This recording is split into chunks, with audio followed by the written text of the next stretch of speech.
The untold story of Sita. Sitayanam అసలైన Ramayanam. డీనా Merriam. సోమను కనుగొనటం. నేను కొన్ని అడుగులు మూల కూర్చున్న ఆ వృద్ధ స్త్రీ వైపు వేసి ఆమెకు ప్రణామం చేసి కూర్చున్నాను. నా గొంతు నుంచి మాటలు రాలేదు. నన్ను నేను పరిచయం చేసుకోవాలనుకున్నాను, కానీ ఏం చెప్పాలో నాకు తెలియదు. దగ్గరకు రా బిడ్డ, దాంతో నేను నిన్ను చూడగలను. ఆమె నవ్వును సూచిస్తూ నన్ను ప్రోత్సహించింది. ఆమె కళ్ళు సగం మాత్రమే తెరుచుకొని ఉన్నాయి. ఆమె ఇప్పుడిప్పుడే మళ్ళీ ప్రపంచంలోకి తిరిగి వస్తుంది అని చెప్పగలను. నేను ఆమె దగ్గరకు వెళ్ళాను. ఆమె దృష్టి సరిగ్గా లేదేమో అనుకుంటూ ఆమెకు ఎదురుగా వెళ్ళాను. ఆమె నన్ను చూసినప్పుడు ఆమె ముఖంలో ఆశ్చర్యం, కళ్ళలో సందిగ్ధం కదలాడి పూర్తిగా తెరుచుకున్నాయి. కొన్ని నిమిషాలు నిశ్శబ్దం రాజ్యమేలిన తర్వాత, ఇది నువ్వా అని గొణిగింది. ఆమె ముఖం నిండా నవ్వు పరుచుకున్నట్లు అయ్యింది. సందిగ్ధం తొలగిపోయింది. ఆమె నా ముఖమంతా తడుముతూ, నా బుగ్గలను వ్రేళ్లతో తట్టుతూ, నా కుడి బుగ్గ కింద వైపున ఉన్న పుట్టుమచ్చ వద్దకు వచ్చింది. తన వేళ్లను అక్కడ ఆపి తలాడించింది. తర్వాత ఆమె చేతులు నా ఒత్తైన నల్లటి జుట్టు, నా భుజాలు, ఛాతి నిండా పరుచుకొని ఉన్న దానిని తడిమాయి. నీ వెంట్రుకలు ఎంత ఒత్తుగా అందంగా ఉన్నాయి అంది నవ్వుతూ. బిడ్డ, నువ్వెంత ముద్దొస్తున్నావు అంది. నేను ఎలా ఉంటాను అన్నది నేనెప్పుడూ ఆలోచించలేదు. అందంగా ఉంటానా లేదా నా తండ్రి కళ్ళను నేను అందంగా ఉంటాను అని నాకు తెలుసు. నా తండ్రి కళ్ళకు నేను అందంగా ఉంటాను అని నాకు తెలుసు. చిన్నప్పటి నుంచి ఆయన నన్ను అందాల రాణి అని పిలిచేవారు, నేను పెద్దయ్యే వరకు. అప్పుడే మా అమ్మ లోనికి వచ్చి మమ్మల్ని పరస్పరం పరిచయం చేసింది. సోమ, మా అమ్మ కొన్ని మాటలు మాట్లాడుకుంటూ ఉండగా నేను సౌకర్యవంతంగా కూర్చొని ఆమెను చూడసాగాను.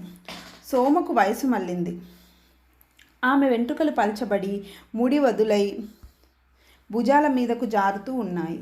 ఆమె కాషాయ వస్త్రం ధరించి ఉంది. అది ఆమె తలను కూడా సగం కప్పింది. ఆమె ముఖం పల్చగా, బుగ్గలు లోతుగా పోయిన కళ్ళల్లో యవ్వనపు మెరుపు చూశాను. మా అమ్మ మా కుటుంబం సంగతి, మా పరిస్థితి వివరిస్తుండగా పేలవమైన చూపుతో ఆమె నన్ను, మా అమ్మను మార్చి చూడసాగింది. వినే కొద్దీ ఆమె నుంచి సున్నితమైన ప్రేమపూర్వక శక్తి ప్రసరించింది. ఆమె తల ఊపుతూ నవ్వుతూ కళ్ళ నుంచి వెలువరించే శ్రద్ధ నాలోకి చొచ్చుకొని పోయింది. మా అమ్మ చెప్పే ప్రతి మాటను ఆమె శ్రద్ధగా ఆలకించింది. ఎప్పుడో విడిపోయిన పాత స్నేహితురాలు చెప్తున్న విషయాలు వింటున్నట్లు వింది. ఇటువంటిది ఇంతకు ముందెన్నడూ నేను చూడలేదు. అంటే నీకు గొప్ప ఋషి అనసూయ పేరు పెట్టారన్నమాట. మాత ఆమెను ఎంతో ప్రేమించేది. ఇది వింటే ఎంతో సంతోషించేది. నా వైపు తిరిగి మృదువుగా అంది. అవును అనసూయ, అత్రి మహర్షి యొక్క అంకితత్వం గల భార్య. బదులు ఇచ్చింది మా అమ్మ ఆమెను సరిదిద్దినట్లుగా. సోమ నవ్వింది. అయోధ్యలో ఆమె ఆ విధంగా అంకితత్వం ఉన్న భార్యగా తెలిసిందా అని తలపట్టుకుంది. ఋషి అనసూయ భూమిపై నడిచిన యోగులందరిలోనూ గొప్పది.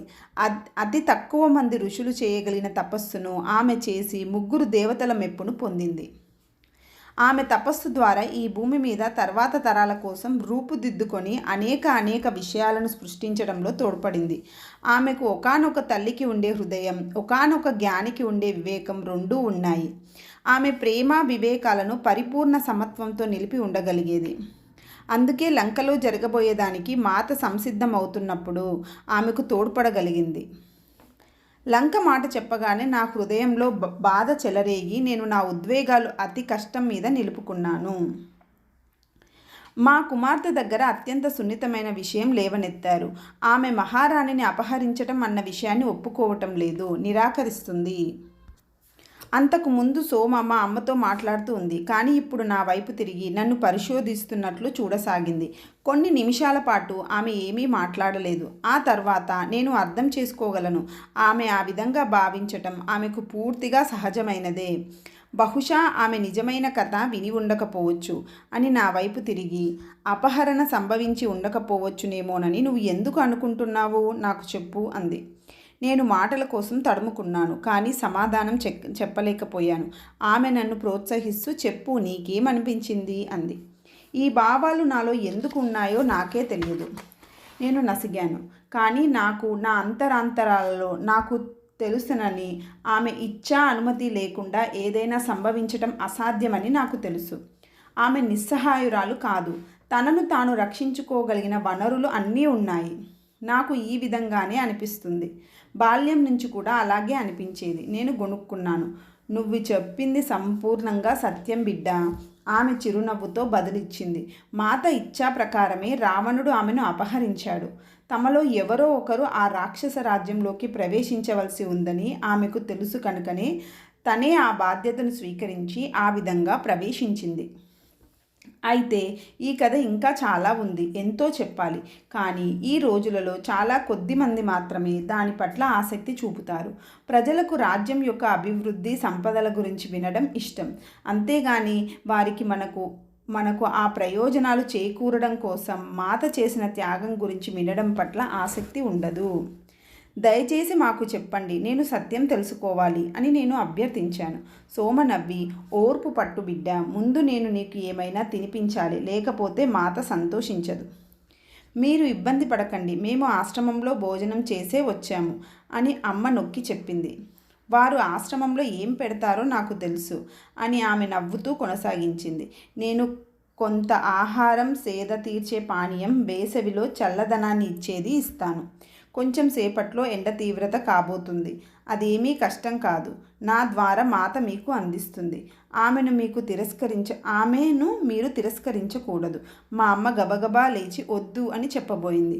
కానీ సోమ ఆమె చెయ్యి పట్టుకొని కుటీరం వెనుక ఉన్న వంట చేసే ప్రదేశంలోకి తీసుకెళ్ళింది. సోమ మాటలు నా మనస్సుకు అప్పటికే కొంచెం తేలికపరిచాయి. ఆ కథ వినాలన్న ఆత్రం ఉన్నా ఎదురు చూడటానికి నేనేమీ ఇబ్బంది పడలేదు. మాకేమీ తొందర లేదు. ఆమె కూరగాయలు, గింజలతో రుచికరమైన భోజనాన్ని, నేరేడు పళ్ళతో చేసిన పానీయాన్ని ఇచ్చింది. ఆశ్రమంలో మేము తిన్నదానికంటే ఇది ఎంతో మధురంగా ఉంది. మేము ఆహారం తీసుకునేటప్పుడు అడవి గుండా వెళ్తున్న ఒకానొక మునిని చూసి మాతో పాటు భోజనానికి రమ్మని పిలిచింది. ఆయన ఆనందంగా మా ప్రక్కన కూర్చొని ఆహారం అందుకుంటూ, సోమ ఎన్నడూ మాకు పెట్టకుండా ఉండదు అన్నాడు. నేను పెట్టకపోతే మాత ఏమంటుంది? మీకు తెలుసా? నేను ఆమెకు జవాబు చెప్పాలి. మేము మునులం తరచూ ఆ లబ్ధి పొందుతాం. అప్పుడప్పుడు మేము ఆశ్రమాలలో భిక్షకు వెళ్తాం, కానీ ఎవ్వరూ సోమ వలె తినిపించరు ఆయన నవ్వుతూ అన్నాడు. అది మాత ఆదేశం. ఆమె తరచూ చెప్పేది, వచ్చిన వాళ్ళందరికీ భోజనం పెట్టండి, మిగిలిపోయిన వాటితో కాదు, ఉన్నంతలో మంచి వాటితో. మిథిలలో ఆ విధంగా ఉండేదా? నేను హఠాత్తుగా అడిగాను. ఆమె అవునని తల ఊపి, జనక మహారాజు, సునయనమాత దానిని ప్రారంభించారు. వారి పరివార పరిచారకులు, వంటశాల ఎప్పుడూ ఋషులు, మునులు, యాత్రికుల కోసం సిద్ధంగా ఉండేవి. మాత ఆచారాన్ని అయోధ్యకు తెచ్చింది. ఆమె జ్ఞాపకం చేసుకుంటున్నట్లు నవ్వి, మిథిలలో కొన్నిసార్లు చాలామంది వచ్చేవారు. అంతా అయిపోయేది. మాకు వంటశాలలో పనిచేసిన వారికి ఏం చేయాలో తోచేది కాదు. సరిగ్గా అప్పుడే ఒక రైతు పదార్థాలతో మా వద్దకు వచ్చేవాడు. సరిగ్గా సమయానికి అవసరమైన దానికంటే ఎక్కువే వచ్చేవి. ఇవ్వటం అనేది ఒక వరం. అందరూ ప్రయోజనం పొందే విధానం ఇది అనేవారు జనక మహారాజు. భూమి మీద తన చివరి రోజు వరకు మాత దీనిని కొనసాగించింది. ఆమె నా కోసం వచ్చే వరకు నేను కొనసాగిస్తాను అంది. ఆ రోజు త్వరలో రాకూడదని నేను ఆశిస్తున్నాను. భోజనం ముగించి చేతులు కడుక్కుంటూ అన్నాడు ముని. నేను ఎప్పుడైనా సిద్ధంగానే ఉన్నాను. అయితే ఆమె నన్ను ఇక్కడ ఎందుకు ఉంచిందా అని ఆశ్చర్యపోతూ ఉంటాను. బహుశా మాకు ఆహారం అందించటానికి, నీ కథలు తెలియచేయటానికి. నవ్వుతూ కృతజ్ఞతలు తెలిపి సెలవు తీసుకున్నాడు. సోమ మౌనంగా ఉండిపోయింది. ఆమె మనసు ఇంకా గతంలోనే ఉన్నట్లు ఉంది. కొన్ని నిమిషాల తర్వాత ఆమె మళ్ళీ కథ చెప్పటం ఆరంభించింది. చాలా కాలం పాటు ఏర్పడిన దుర్భిక్షంలో రాజ్యంలోని చాలామంది ఇబ్బందులకు గురి అయ్యారు. అది జనక మహారాజుకు ఎంతో కష్టం కలిగించింది. అప్పుడు ఆయన ఆహారం కోసం వచ్చేవారెవరికైనా తన వంటశాలను తెరిచి ఉంచారు. ఒకానొక రోజు ఒకానొక కొత్త పరిచారకులను సరిపడినంత మాత్రమే ఆహారం ఉండటం చూసి ఒక దంపతులను తిప్పి పంపింది. ఆమెను జనక మహారాజు తన వద్దకు పిలిచారు. ఆమె వారిని తిప్పి పంపడానికి గల కారణం వివరించింది. అప్పుడు జనక మహారాజు కోపం తెచ్చుకోకపోగా, ఆ తర్వాత ఎవరికైనా ఆహారం తక్కువ అవుతుందనుకుంటే నేను సునైనా మాత భోజనం చేయం, ఎవరినీ తిప్పి పంపవద్దు అని దంపతులను వెతికించి వారికి ఆహారం అందించారు. ఈ సంఘటన నేను రాజప్రసాదానికి వెళ్ళడానికి ముందే, సీతామాత జన్మించక ముందే జరిగిందని నాకు ఒక పరిచారిక చెప్పింది. అది నేను ఇప్పటికీ మర్చిపోలేదు. ఆహారాన్ని దాచుకోవటం అనేది ప్రకృతి విరుద్ధమని మాత ఒకసారి చెప్పింది. ప్రకృతి ప్రతి ఒక్కరికి సరిపడినంత ఆహారాన్ని సమకూరుస్తుంది. అయితే ఎవ్వరూ తమకు అవసరమైన దానికంటే ఎక్కువ తీసుకోకూడదు. అత్యాశయే కొరతకు కారణం. అత్యాశ వల్లనే కరువు వస్తుందనేది నిస్సందేహం. అత్యాశ దక్షిణాన లంక నుంచి వచ్చేది. చివరి మాటలు చెప్తుండగా సోమముఖం బిగుసుకుపోయింది. ప్రపంచంలోని ఒక భాగం మిగిలిన అందరినీ ప్రభావం చేస్తే ఏం జరుగుతుంది? ఇది తెలిసిన సత్యమే. రావణుడు ప్రతి ఒక్కరి నుంచి వనరులను లాక్కున్నాడు అని ఊరుకుంది. మిథులను వదలటం చాలా కష్టమై ఉంటుంది అన్నాను నేను నిదానంగా. సోమ నా వైపు చూసి ఆశ్చర్యంగా అడిగింది. మనం మిథులను ఎలా వదిలిపెడతాం? అది మనలో లోతుగా పాతుకొని పోయింది. మాత మనం ఎప్పుడు మిథులను వదలలేదు అని చెప్పేది. మనం ఎక్కడికి వెళ్ళినా మిథిల మనతో వచ్చేది. అయితే ప్రతి ఒక్కరికి తండ్రి వంటి వాడైన జనక మహారాజును భౌతికంగా వదిలి రావటం కష్టమని నేను ఒప్పుకోక తప్పదు అంటూ నవ్వింది. మేము వీడ్కోలు చెబుతున్న ఆ చివరి క్షణం నాకు ఇంకా గుర్తుంది. ఆయన సీతతో వెళ్తున్న పరిచారికలం మా నలుగురిని తన చేతులతో దగ్గరకు తీసుకొని మీరు కూడా నాకు కుమార్తెలే అన్నారు. అయితే ఆయన మాతకు చివరి వీడ్కోలు చెప్పేటప్పుడు వారిద్దరి మధ్య ఏదో సంభవించింది. అది నాకు ఇప్పటికీ అర్థం కాలేదు. నేను అనుకోవటం వారి అనుబంధం ఇక నుంచి అంతరాంతరాలలో సంభవిస్తుందని చెప్పుకొని ఉంటారు. ఎందుకంటే తరచూ మాత ఆయన నుంచి సందేశాలు అందుకునేది. అయోధ్యను వదిలి వెళ్ళబోయే ముందు రాత్రి ఆయన వచ్చి ఆమెను ఆశీర్వదించారు. అలాగే అపహరణకు ముందు కూడా జరిగింది. మేము మిథిలను వదలబోయేటప్పుడు సునయన మాత ఎక్కువ నిస్పృహకు గురి అయ్యారు. ఆమె తన ఇద్దరి కుమార్తెలకు దూరం అవుతుంది. ఆమె వారికి తనకు వివాహమై మిథిలకు వచ్చేటప్పుడు తన తల్లి ఇచ్చిన ఆభరణాలను ఒక్కొక్కటి ఇచ్చింది. అది మాతను ఎంతో కదిలించింది. దానిని ఆమె వనవాసానికి వెళ్ళేటప్పుడు కూడా ధరించింది. అది ఆమెకి ఎంతో విలువైనది. తర్వాత అది పెద్ద కథ ఇంకొక రోజు చెబుదాం. సోమ ఆకాశం వైపు చూసింది. సూర్యుడు నడినెత్తిన ఉన్నాడు. సూర్యదేవా, నువ్వు ఖచ్చితంగా నీ ఉష్ణాన్ని వ్యాపింపచేస్తున్నావు. రండి, చాలా వేడిగా ఉంది, లోనికి వెళ్దాం. దాంతో మనల్ని ఇక్కడికి వచ్చే జంతువులు ఇబ్బంది పెట్టవు. అవి మాత జ్ఞాపకాల కోసం, నేను వాటి కోసం ఉంచిన ఆహారం కోసం వస్తాయి. ఆమె వాటికి కూడా చెందిందే. మేము సోమను అనుసరిస్తూ వెళ్ళగా ఆమె మాట్లాడటం కొనసాగించింది. మేము అయోధ్య చేరకముందు మహారాణి కౌసల్య మిథిల నుంచి చేతి పనుల వారిని పిలిచి మాత గదులను అలంకరింపచేసింది. దాని వలన ఇవి కూడా మిథిలలో లాగానే ఉంటాయని ఆ విధంగా అలంకరింపజేసి మమ్మల్ని ఆశ్చర్యపరిచింది. అంతేకాదు, ఆమె కొందరు వంట వాళ్ళను మిథిలకు పంపి మా ప్రత్యేక ఆహార పదార్థాలను తయారు చేయటం నేర్పించింది. ఆమె మాతను వీలైనంతగా స్వంత ఇంటిలో పూర్వంలాగానే ఉన్నట్లు ఉంచటానికి ఎంతో ప్రయత్నించింది. అది మాతను ఎంతో కదిలించింది. కనీసం మాతను చూడకముందే తాను ఆమెను ప్రేమించటం పెట్టానని ఆమె చెప్పింది. ఆమె కొంచెం ఆగి తిరిగి కొనసాగిస్తూ, మాత ఎంతో సౌందర్యవతి, కానీ ఆమె ఎన్నడూ దాన్ని పట్టించుకునేది కాదు. బాహ్య ప్రపంచంలోని ప్రతిదీ ఏదో ఒక రోజు నశించి అదృశ్యమయ్యేది కనుక మనం దాని గురించి ఎక్కువ పట్టించుకోనవసరం లేదు అని తరచూ చెప్పేది. సోమ నవ్వింది. ఆమె చెప్పింది సరి అయినదే. ఇప్పుడు నేను మోస్తున్న ఈ వృద్ధ శరీరాన్ని చూడండి. మేము లోపలికి వెళ్ళాక ఆమె తను కూర్చునే మూలలోనే మళ్ళీ కూర్చుంది. నేను ఆమె కుటీరాన్ని మొట్టమొదటగా తేరిపార చూశాను. నేను ముందు వచ్చినప్పుడు నాకేమీ కనబడలేదు. సోమను మాత్రమే చూశాను. కుటీరంలో ఒక మూల సోమ కూర్చున్న చోట గడ్డితో ఒక పరుపు చేయబడి దానిపై దుప్పటి పరిచి ఉంది. మరొక మూల సోమ పూజ చేసుకునే ప్రాంతంలో ఒక స్త్రీ విగ్రహం మహారాణి సీతలాగా కనిపిస్తున్నది. పూలతో అలంకరించబడి ఉంది.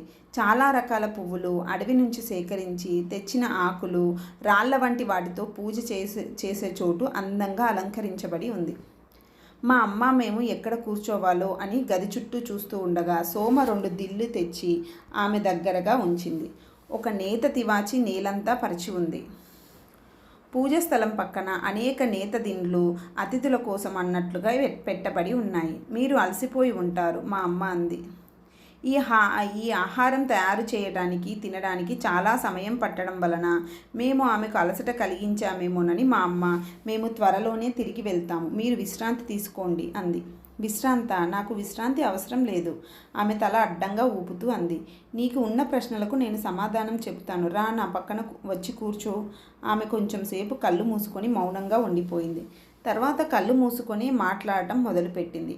ఆమె స్వరం మారిపోయి ఆమె ద్వారా ఎవరో మాట్లాడుతున్నట్లు ఉంది. మాత శ్రీరాముడు అడవికి వెళ్ళినప్పుడు వారు వెళ్ళడానికి చాలా బలమైన కారణం ఉందని నాకు తెలుసు. అది దశరథ మహారాజు కైకేయికి ఇచ్చిన మాట నిలబెట్టడం మాత్రమే కాదు, లేదా ఆమె అసూయో సేవకురాలి చెడ్డబుద్ధినో కాదు. అవి బాహ్య కారణాలు, వారు వెళ్ళడానికి దారి తీసిన బయటి పరిస్థితులు. ఆ విధంగా కానట్లయితే మరో విధమైన పరిస్థితులు కనబడేవి. ఆ సంఘటనల నమూనా మరొక తలంలో చాలా కాలం క్రితమే రూపుదిద్దుకుంది. దాని గురించి తర్వాత చెప్పుకుందాం. ఈ సంఘటనలు వారు అయోధ్య నగరాన్ని విడవటానికి కావలసిన పరిపూర్ణ చిత్రాన్ని రూపొందించాయి. దాని వలన వారు తాము జన్మించిన లక్ష్యాన్ని పూర్తి చేసుకోగలరు. సోమ కళ్ళు తెరిచి మా వైపు చూసింది. బహుశా తాను చెప్పేది మేము అర్థం చేసుకుంటున్నామో లేదో అని చూడటానికి. మా అమ్మ తలాడించింది. నేను మరింత వినడం కోసం చెవులు రక్కించాను. మాత కొన్ని సూచనలు వదిలి వెళ్ళింది కనుక ఇది నిజమేనని నాకు తెలుసు. ఆమె వెళ్ళడానికి ముందు ఒక పవిత్ర జ్వాలను వెలిగించి మిథిల నుంచి వచ్చిన మా పరిచారకుల నలుగురిని తాను తిరిగి వచ్చే వరకు అది వెలిగేటట్లు చూడమని చెప్పింది. అది తనలోని ఒక భాగమని, ఇక్కడే నిలిచి ఉంచి రాజ్యం మీద ఒక రక్షణ కవచాన్ని వేస్తుంది అని చెప్పింది. కాలం గడిచే కొద్దీ ఆ జ్వాల అంతకంటే మించింది. అది నేను కనుగొన్నాను. అప్పుడప్పుడు నేను ఆ జ్వాల ముందు కూర్చొని కళ్ళు మూసుకుంటే మాత మరి శ్రీరాముల ప్రయాణ చిత్రాలను చూసి వారి సంభాషణ వినగలిగేదాన్ని. వాటిని అనుసరించి వారు ఎక్కడ ఉన్నారో నేను తెలుసుకోగలిగేదాన్ని. మాత నేను తనను చేరగల ఒక మార్గాన్ని నా కోసం తెరిచి ఉంచింది. అది లంకకు వెళ్ళే వరకు ఎన్నడూ మూసుకోలేదు. సోమ ఆగి మళ్ళీ చెప్పింది. నేను దీని గురించి ఎప్పుడూ ఎవరికీ చెప్పలేదు. ఎవరికైనా ఏదైనా ప్రత్యేక సందేశం ఉన్నప్పుడు తప్ప నేను చూసినవి కానీ విన్నవి కానీ ఎవ్వరికీ చెప్పలేదు. కొన్నిసార్లు అవి నేను కలలో చూసినట్లు చెప్పేదాన్ని. మాత అయోధ్యకు సందేశాలు అందించటం కోసము, అంతా బాగానే ఉందన్నమాట వినటం కోసము ఎదురు చూస్తోందని నేను గ్రహించాను. జనక మహారాజుతో ఆమె బంధం ఎన్నడూ తెగిపోనట్లే, ఆమెతో బంధం కొనసాగకపోతే నేను జీవించలేనని ఆమెకు తెలుసు. ఆ విధంగా నేను ఋషి అనసూయ యొక్క గొప్ప తపస్సు గురించి తెలుసుకున్నాను అంది ఆమె. ఒకానొక రాత్రి నేను ఆ జ్వాల ముందు కూర్చొని ఉండగా శ్రీరాముడు, మాత, అత్రి, అనసూయ ఋషుల ఆశ్రమాన్ని సందర్శించగా వారి సంభాషణలోని కొంత భాగం నేను వినగలిగాను. అత్రి మహాముని తన భార్య స్త్రీలకు ఆదర్శంగా ఉండాలని, దానివల్ల స్త్రీలు ఆధ్యాత్మిక సాధనాలు చేసి భూమి భవిష్యత్తును రూపొందించడంలో తమ వంతు కర్తవ్యాన్ని, సహాయాన్ని చేయగలరని తాను ఆశిస్తున్నానని చెప్పాడు. ఈ మాటలు నాకు వినబడ్డాయి. భూమి మీదకి మందాకిని నదిని తీసుకువచ్చింది ఆమెయే. దాని వలన అక్కడ నివసించే వారికి నిరంతరం నీటి సదుపాయంతో పాటు నది దేవత ఆశీస్సులు కూడా ఉంటాయి. ఆమె అటువంటివి మరెన్నో చేసింది, కానీ ఎవ్వరికీ తెలియదు. ఆమె తన ఆధ్యాత్మిక విజయాల పట్ల ఎంతో నమ్రతతో ఉండేది. శ్రీరాముడు, మాత, అత్రి, అనసూయ ఋషులను సందర్శించటానికి చిత్రకూటకు వెళ్తున్నప్పుడు దారిలో ఒక తపస్వి వారికి ఒక పెద్ద అద్భుతమైన గుహను చూపించాడు. రామ, మీరు ఇక్కడ విశ్రాంతి తీసుకోవచ్చు. ఈ గుహలో మీరు సురక్షితంగా ఉంటారు అని చెప్పాడు. ఆ గుహ వల్ల అవసరాలన్నింటికీ తగినట్టుగా ఉంది. ఒకే ఒక్క లోటు, నీరు లేకపోవటం తప్ప. ఒకానొక రోజు మాత దప్పిక కొనగా శ్రీరాముడు నీరు తేవడానికి బయలుదేరుతుండగా వారికి నీటి ప్రవాహ శబ్దం వినపడింది. రాముడు, సీత, ప్రకృతి నీ ప్రతి కోరికను ఏ విధంగా తీరుస్తుందో చూడు. నీ దాహాన్ని తీర్చడానికి వచ్చిన నీటి ఊట చూడు. ఆ నీటిని ఊట ఒక పెద్ద కొలనులాగా మారి ఆ నీటి నుంచి ఒక దేవత ప్రత్యక్షమైంది. నేను గోదావరి నదిని, ఆ దేవత చెప్పింది. నేను మీ ఆశీర్వాదాల కోసం వచ్చాను ప్రభు, మాత. అప్పుడు వారు ఆమెను ఆశీర్వదించారు. నువ్వు ఎప్పటికీ నిండుగా సమృద్ధిగా ఉందువుగాక బదులు ఇచ్చాడు శ్రీరాముడు. నువ్వు నీ చుట్టూ ఉన్న జీవాన్నంతా పోషించుదువు కాక మాత కొనసాగించింది. గోదావరి వారికి నమస్కరించింది. తదాస్తు, నేను ఇప్పుడు దక్షిణం వైపుగా వెళ్తున్నాను. తర్వాత నేను మిమ్మల్ని అక్కడ కలుసుకుంటాను. ఈ కొలను నేను ఇక్కడ వదిలి వెళ్తాను. అది మీ దాహం తీరడానికి, మీరు స్నానం చేయడానికి పనికొస్తుంది. ఆ మాటలతో ఆమె తిరిగి నీటిలోకి అదృశ్యమైంది. జ్వాల పక్కన కూర్చొని ఈ సంభాషణ విన్న నేను వారి వనవాసానికి ఉన్న ప్రగాఢ లక్ష్యాన్ని నేను అర్థం చేసుకోవాలని మాత కోరుకుంది అని గుర్తించాను. ఆమె వెళ్ళటానికి ముందు ప్రాచీన కాలంలో దేవీ దేవుళ్ళు ఇచ్చిన బోధనలను రక్షించటానికై ఋషులు తోడ్పడుతున్నారని, అది రాబోయే యుగాలలో సమాజానికి మార్గదర్శకత్వం వహించే మాత బోధనలను పునాది ఏర్పరుస్తుందని చెప్పింది. శ్రీరామునికి ఆశ్రమంలో తన గురువు విశ్వామిత్రుని వద్ద ఉన్నప్పటి నుంచి ఈ పునాది రక్షించడంలో సహాయం చేయడానికి పిలువబడతానని తెలుసు. ఆయన మొదటిసారిగా సీతను చూసినప్పుడే ఈ కార్యాన్ని పూర్తి చేయడంలో తనకు తోడ్పడేది ఆమె అని గుర్తించాడు. ఆమె మాత్రమే తన ముందున్న కష్టాలకు, పరీక్షలకు తట్టుకొని నిలబడగలదు అని ఆయనకు తెలుసు. వారి విజయం సర్వోత్కృష్టమైన ప్రాధాన్యం కలది. కానీ వారు అడవిలో ప్రయాణిస్తూ ఆశ్రమాలను సందర్శించే కొద్ది రాక్షసులు గొప్ప అడ్డంకులు సృష్టిస్తున్నారని తెలుసుకున్నారు. రాక్షసుల సహజాతలు మచ్చిక చేయబడనివి. వారు మాంసభక్షకులు. రాత్రిపూట దాడి చేసి ఆశ్రమాలను నాశనం చేస్తారు. తమ లక్ష్యం నెరవేరడానికి తాము కీకారణ్యంలో ప్రయాణించవలసి ఉంటుందని రామునికి తెలుసు. మాతకు అడవిలోని ఆహారం గురించి, ఔషధాల గురించి ఉన్న జ్ఞానం ఆ ముగ్గురికి తమపై విధించబడిన వనవాసం పూర్తి చేయడానికి తోడ్పడింది. ఆమె మాట్లాడేటప్పుడు సోమ కళ్ళు మూసుకున్నాయి. కానీ ఇప్పుడు ఆమె కళ్ళు తెరిచి మా వైపు తాను చెప్తున్నది మేము అర్థం చేసుకున్నామా లేదా అన్నట్లు చూసింది. మా అమ్మ తల ఊపింది. కానీ నేను ఏమీ అనలేదు. ఆమె చెప్పేది నేను ఎంత మాత్రమూ జీర్ణం చేసుకోలేకపోయాను. చిన్నప్పటి నుంచి నేను విన్న వాటికంటే అది ఎంతో విరుద్ధంగా ఉంది. నేను ఎంతో సాధారణమైన కథ, అసూయ, మాట నిలుపుకోవటాల గురించి విన్నాను. దాని ప్రగాఢ లోతుల గురించి నాకేమీ తెలియదు. ఎండ తీవ్రంగా ఉంది. ఎన్నో జంతువులు, పక్షులు ఆ చెట్ల కిందకు చేరాయి. కానీ ఇవేమీ సోమ కథ కొనసాగింపును ఆపలేదు. ఆర్య సంస్కృతి విస్తరించాలని అప్పటికే నిశ్చయించబడింది. కానీ మార్గం ఎవరు ఏర్పరుస్తారు?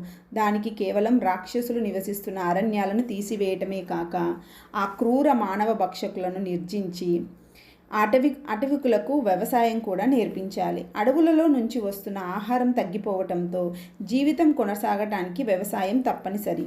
మాత వారికి విత్తనాల గురించి, వివిధ ఆహారాల గురించి బోధించింది. దాని వలన వారు మానవ మాంసానికి బదులుగా వృక్షాల నుంచి వచ్చే ఆహారంపై ఆధారపడి జీవించగలరు. ఆమె వారికి ప్రకృతి సంకేతాలను, గాలుల దిశలను, పక్షులు ఎగిరే సమయాన్ని చదవటంతో పాటు ఇంకా అనేక విషయాలు బోధించింది. శ్రీరాముడు వారి సమూహాలలో కొంత ప్రాథమిక పరిపాలన తీసుకురావడానికి ప్రయత్నిస్తుండగా ఆమె భూమాత పట్ల కృతజ్ఞత వ్యక్తీకరించడం బోధిస్తోంది. ఆమె తాను మిథిలలో పొందిన జ్ఞానాన్ని వారికి అందించింది. ప్రతి యుద్ధం తర్వాత ప్రతి సమూహం తమ నాయకులను, తండ్రులను, భర్తలను కోల్పోయేది. మాత వారికి ఆహారం తీసుకువచ్చి వారు కోలుకోవడంలో సహాయం చేసేది. దాంతో అనేక సమూహాలు తమ పద్ధతి మార్చుకున్నాయి. ఈ విధంగా అనేక సార్లు జరిగింది. కానీ వారు దక్షిణ పథం వైపు వెళ్ళే కొద్దీ కష్టాలు పెరిగాయి. యుద్ధాలు తీవ్రతరమయ్యాయి. నేను ఆందోళన పడసాగాను. సోమ మాట్లాడేటప్పుడు దూరంగా చూస్తూ ఉంది. కానీ ఇప్పుడు ఆమె మళ్ళీ కళ్ళు మూసుకొని మౌనంగా ఉంది. కొన్ని నిమిషాల తర్వాత ఆమె కొనసాగించింది. వారి వివాహం తర్వాత సీతారాముల మధ్య ప్రేమ మొగ్గలా వికసించింది.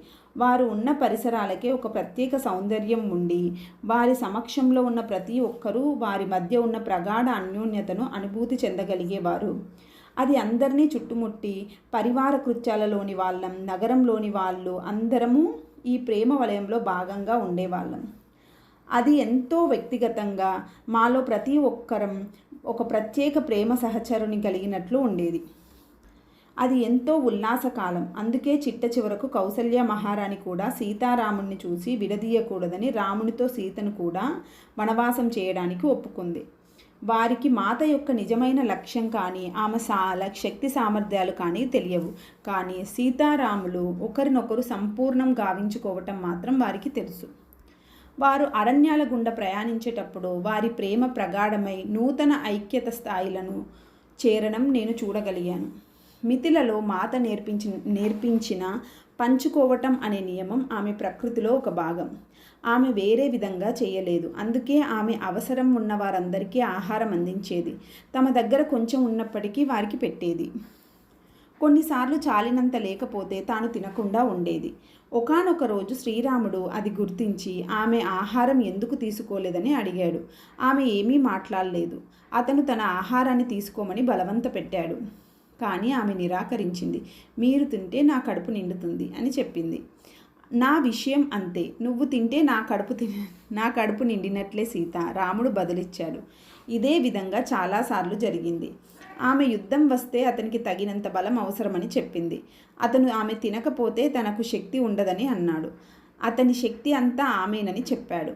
ఆమె అతని వైపు చూస్తూ ఉండిపోయింది, ఏం చెప్పాలో తెలియక. లక్ష్మణుడు ఇదంతా చూస్తూ ఉండి మధ్యలో కల్పించుకొని ఆమె తినేటంత వరకు రాముడు తినడని, తనకు ఆకలిగా లేదని, కనుక మీరు తినమని సీతను అభ్యర్థించాడు. ఆమె అదే కారణం చెప్పి వద్దంది. యుద్ధమే వస్తే లక్ష్మణునికి కూడా శక్తి కావాలి అంది.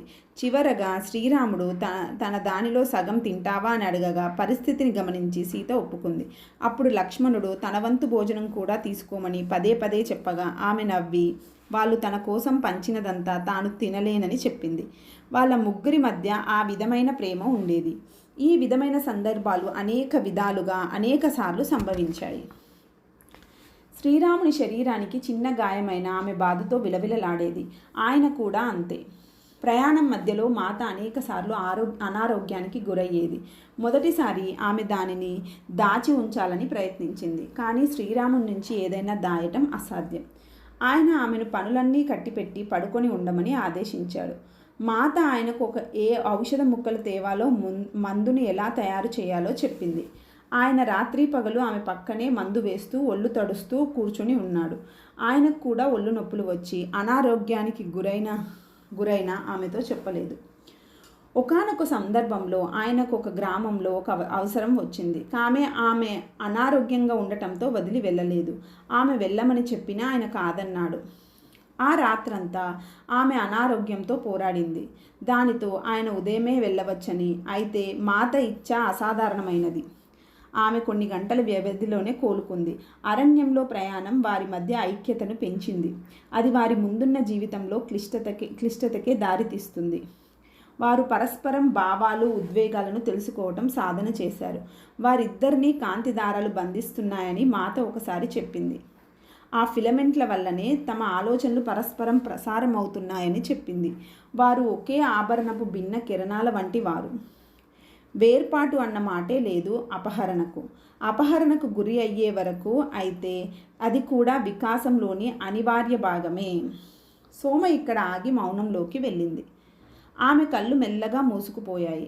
ఆమె ధ్యాన స్థితిలోకి వెళ్ళిందని మేము గ్రహించాము. ఒక గంట ఎదురు చూశాం. కానీ తర్వాత ఆమె వెంటనే ఆ స్థితి నుంచి బయటకు రాదని గుర్తించాం. మా అమ్మ మేము వెళ్ళే సమయం దగ్గర పడింది అని సూచించింది. మేము మౌనంగా నిష్క్రమించాం. మేము ఆశ్రమ కుటీరం చేరే వరకు అమ్మ ఏమీ మాట్లాడలేదు. అందుకు ఆమెకు నేను కృతజ్ఞతలు తెలిపాను. ఎందుకంటే నాకు మాట్లాడే అభిలాష లేదు. ఒక్క రోజులో నా ప్రపంచం తలకిందునైనట్లు ఉంది. సోమ చెప్పింది నాకు అర్థం కాకపోయినా అయోధ్యలో మాకు తెలిసింది అర్ధసత్యమే అని గ్రహించాను. మాకు తెలియనిది ఎంతో ఉంది. సోమ తన జ్ఞానం పంచుకోవటం మొదలుపెట్టింది. ఆశ్రమానికి వెళ్ళి మా అమ్మ పడుకుంటే నేను ఆమె వైపు చూసి, అమ్మా ఏం ఆలోచిస్తున్నావు అన్నాను. ఆమె కళ్ళు తెరిచి, మనం ఎంత అదృష్టవంతులం, సోమను కలిశాం. ఆమె చెప్పింది విన్నాక ఎంతో ప్రశ్నించాలనుకున్నాను. కానీ మనం విన్నదానిని వర్ణించటం కూడా నాకు రాదు. నేను మీ నాన్నకి ఏం చెప్పాలి? పెళ్ళి అంటే నీకు ఉన్న భయానికి కారణం కనుక్కోవడానికి వచ్చాం. కానీ ఇప్పుడు నాకు మనం నిజంగా అందుకొరకే వచ్చామా అనిపిస్తుంది. మరి నువ్వేమనుకుంటున్నావు అంది. నేను ఆమె పట్ల చెప్పలేనంత ప్రేమను, అనుభూతిని చెందుతున్నాను. ఆమె జనక మహారాజు గురించి మాట్లాడినప్పుడు నా లోపల ఏదో గిర్రున తిరిగింది అని చెప్తుండగా నా కళ్ళ వెంట నీరు కారింది. మా అమ్మ జవాబు చెప్పకుండా కళ్ళు మూసేసుకొని సాయంత్రపు భోజనం వరకు విశ్రాంతి తీసుకుందాము అంది. ఆశ్రమంలో సాయంత్రం భోజనం చాలా సాదాగా ఉంది. గురువుగారు మా వద్దకు వచ్చి, సోమ మీతో మాట్లాడిందా లేక ధ్యానంలో ఉందా అన్నారు. ఆమె చాలాసేపు మాట్లాడింది అని మా అమ్మ చెప్పింది. ఆయన బిగ్గరగా నవ్వుతూ, ఆవిడ మీకు మిథిల కథలు చెప్పిందా అని అడిగారు.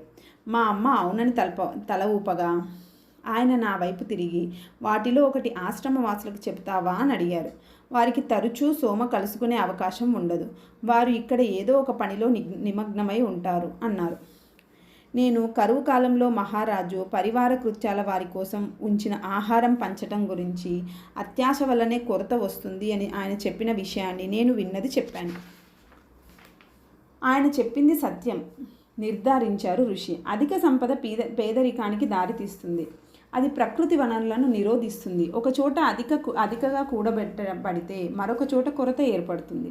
ఒకానొక నది ఆటంకాలు లేకుండా ప్రవహిస్తే అవసరం కొద్దీ ప్రతీదీ పంచబడుతుంది. ఏదైనా విరోధం ఏర్పడితే, ఎక్కడైనా అతిగా ఒండ్రు పేరుకుపోతే ప్రవాహం నిరోధించబడి అనారోగ్యానికి దారితీస్తుంది. అది మనలో చాలామంది ఇంకా నేర్చుకోని ప్రకృతి సత్యం. జంతువులకి ఈ సత్యం తెలుసు అనుకుంటా, అందుకే అవి అవసరానికి మించి తీసుకోవు. వాటికి అత్యాశ తెలియదు.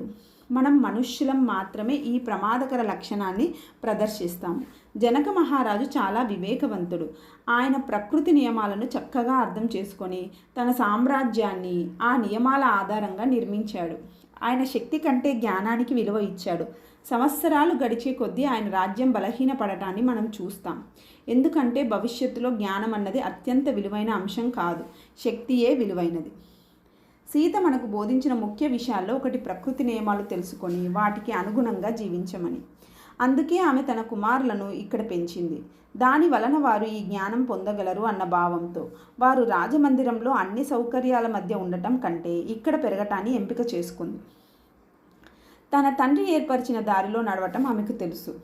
తను వచ్చిన తర్వాత జ్ఞాన సముపార్జన కోసం ఆయన ఆశ్రమవాసం గడపటం ఆమెకు జ్ఞాపకం ఉంది.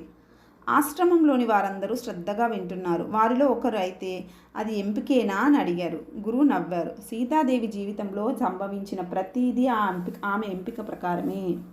ఆయన మాటలలోని అర్థానికి నేను ఆశ్చర్యపోయాను.